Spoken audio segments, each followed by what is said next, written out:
Oh, Mom, jeez. I'm getting sick of this city life. Can't we get out of here?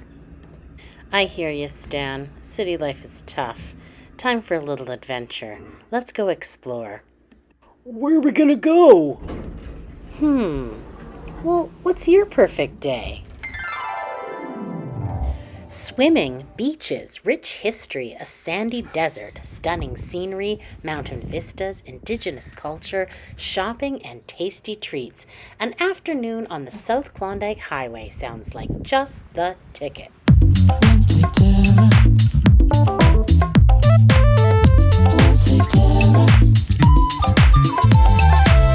Let's go already.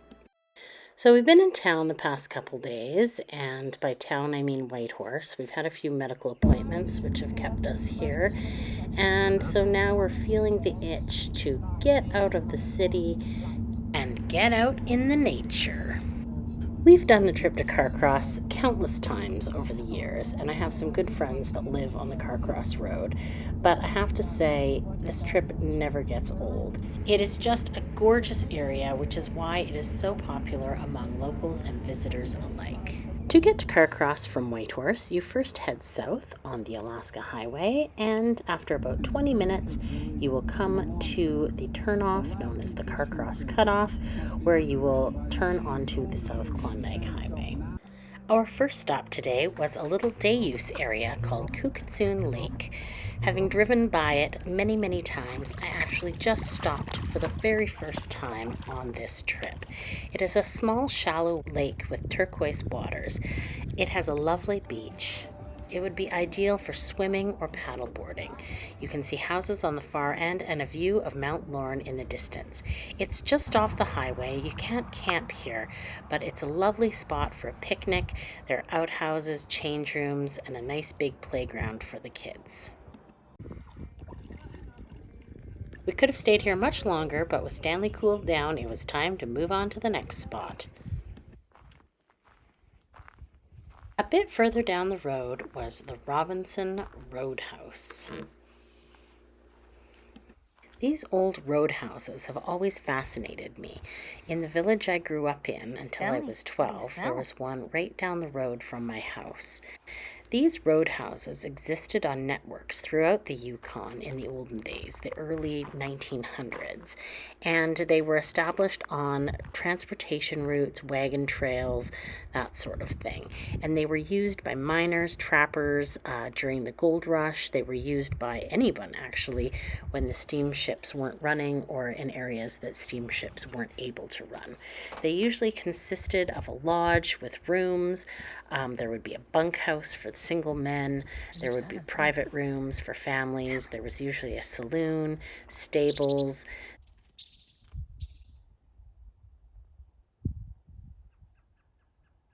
This one here was built to service the White Pass and Yukon Route Railway, and actually for many years it was the White Pass Company that had the contract from the government to run and operate these roadhouses.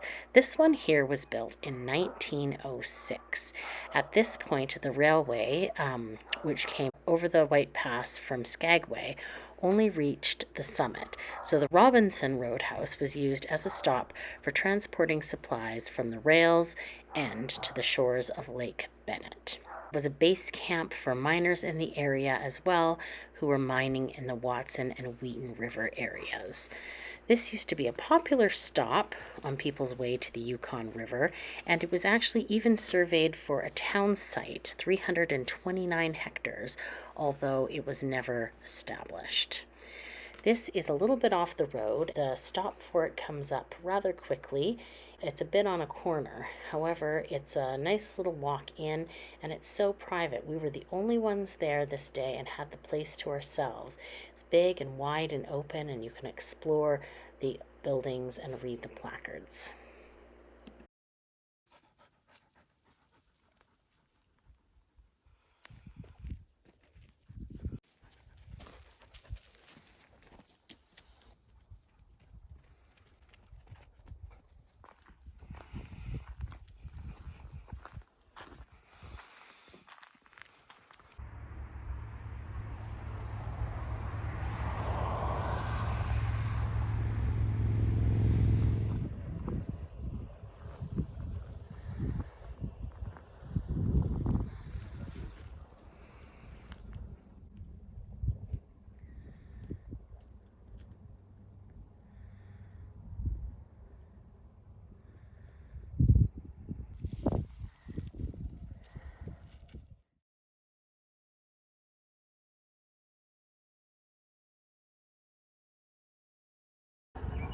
Here we are at Emerald Lake, perhaps the most iconic of Yukon lakes, with its blue-green turquoise waters. This phenomenon happens as a result of sunlight reflecting off the white layer of marl on the lake bed.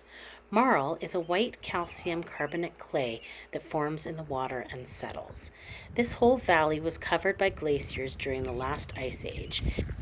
Retreating glaciers 14,000 years ago left shallow lakes, and the retreating ice deposited this limestone gravel which had been eroded from the surrounding hills.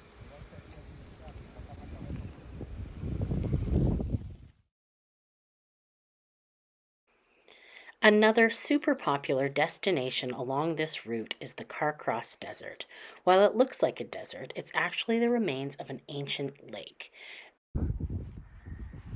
The dunes are a dynamic and fragile ecosystem. Please tread with caution and only walk where there is no vegetation or on established trails.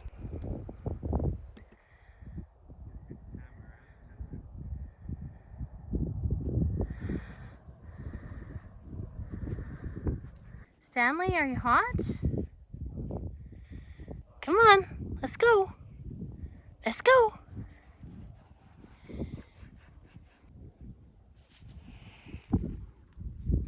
What's this?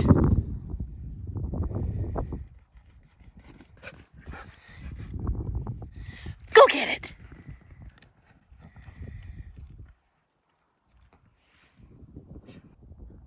Where's your stick? Stanley, where's your stick?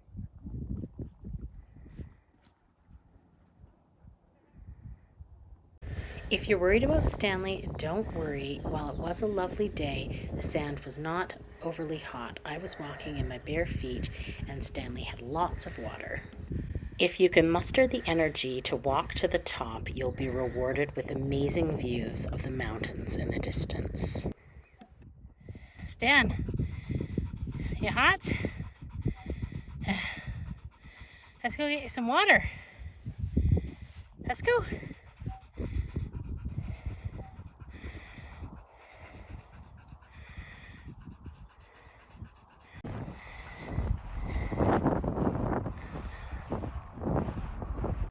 For much of this route, we have been in the traditional territory of the Carcross Tagish First Nation, and now we arrive at Carcross. Carcross is short for Caribou Crossing. Unfortunately, the caribou in this area were decimated during the gold rush. However, there have been efforts to revitalize the herd. This map showcases the mountain biking trails on Montana Mountain. Montana Mountain is a very popular international mountain biking destination which is directly across the river from Carcross. The Development Corporation of the First Nation has done a fantastic job of creating economic opportunity for their people. Among their projects are the Single Track to Success program, which is a mountain biking program for the youth of the village. They are responsible for maintaining and building the mountain biking trails on Montana Mountain. In addition to that, they've built the Carcross Commons, which is this market space filled of lovely shops. Hi. How's it going? Good, you? Good.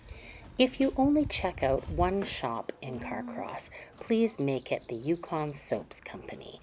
This is a local company from Mayo, Yukon that makes all kinds of soap and toiletry products.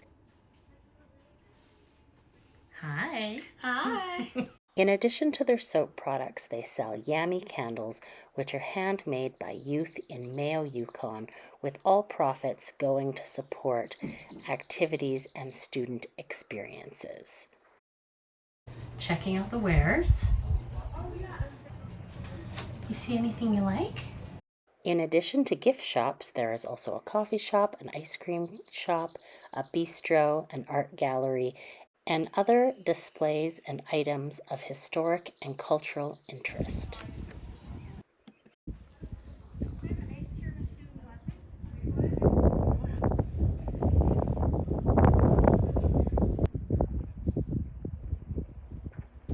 Come along as we have a look around.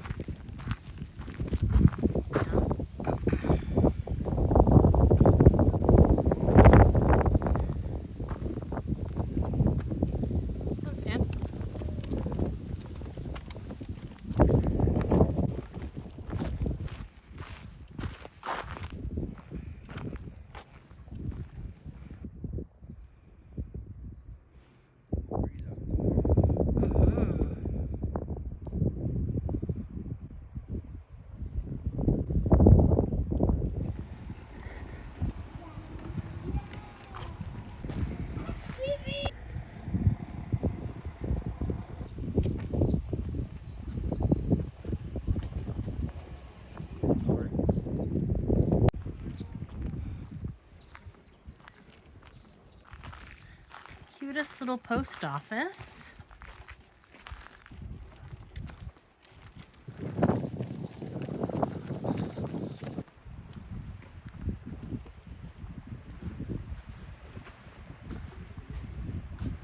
At the far end of this lake is the Yukon end of the Chilkoot Trail, the famous pass that the gold seekers took to reach the Klondike goldfields.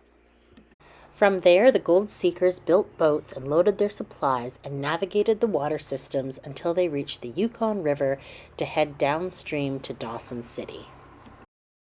Eventually, the railroad was completed from Skagway to Carcross and then on to Whitehorse, and allowed people to travel by train instead of scaling the Chilkoot Trail. The railroad still continues in summer operation from Skagway to Carcross, and cruise ship passengers take the route to come visit Carcross. Here you can see the bridge that is used by the train. It's a beautiful, scenic railroad if you ever have the opportunity.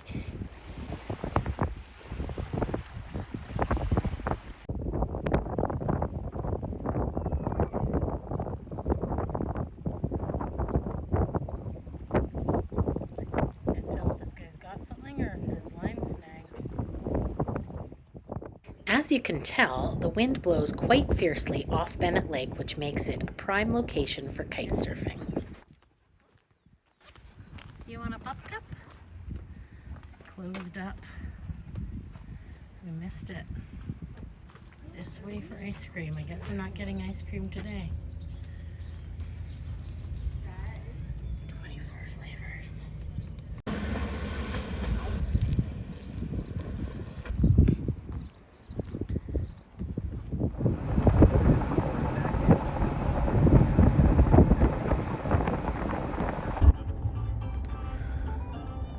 That was fun, Mom, but I'm getting sleepy now.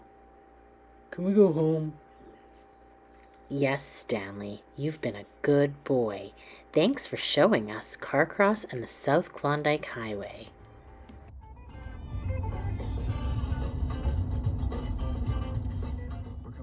Well, folks, that wraps up today's adventure. Gotta get back for the hockey game. Go Oilers! Peace! One take Tara.